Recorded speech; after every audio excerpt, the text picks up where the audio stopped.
नमस्कार दोस्तों, कानून की जानकारी चैनल में आपका स्वागत है।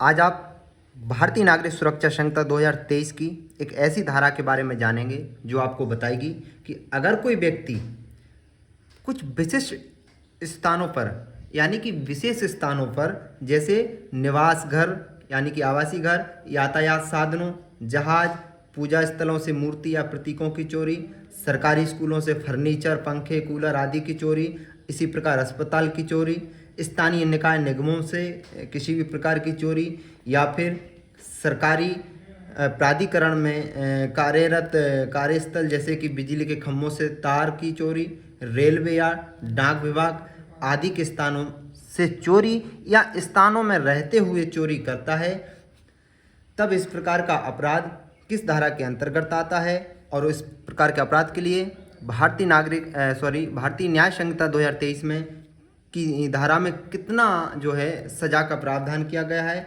और इस प्रकार का अपराध किस प्रकार का होता है। तो दोस्तों, हम बात करते हैं भारतीय न्याय संहिता 2023 की धारा 305 की, जो कि आप देख पा रहे होंगे, जिसमें स्पष्ट लिखा है कि निवास गृह, यातायात साधन या पूजा स्थलों में चोरी। तो मेरे समझाने के बाद आपको जब यह बेयर एक्ट की भाषा पढ़ेंगे तो बिल्कुल समझ में आ जाएगा।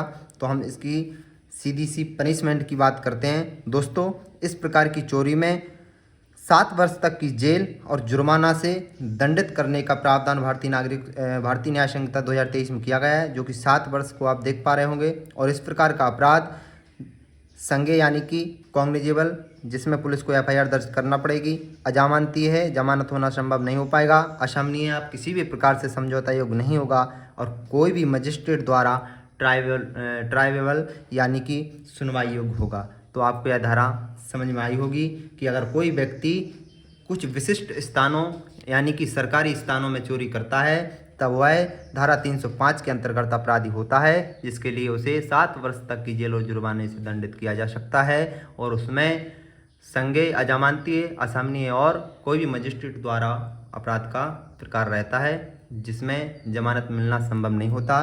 तो आप इस धारा से अच्छे से परिचित हो गए हो तो प्लीज़ चैनल को लाइक, सब्सक्राइब और कमेंट करना ना भूलें, ताकि हम आपको इसी प्रकार की और भी धाराओं के साथ कानून की जानकारी दे सकें। धन्यवाद।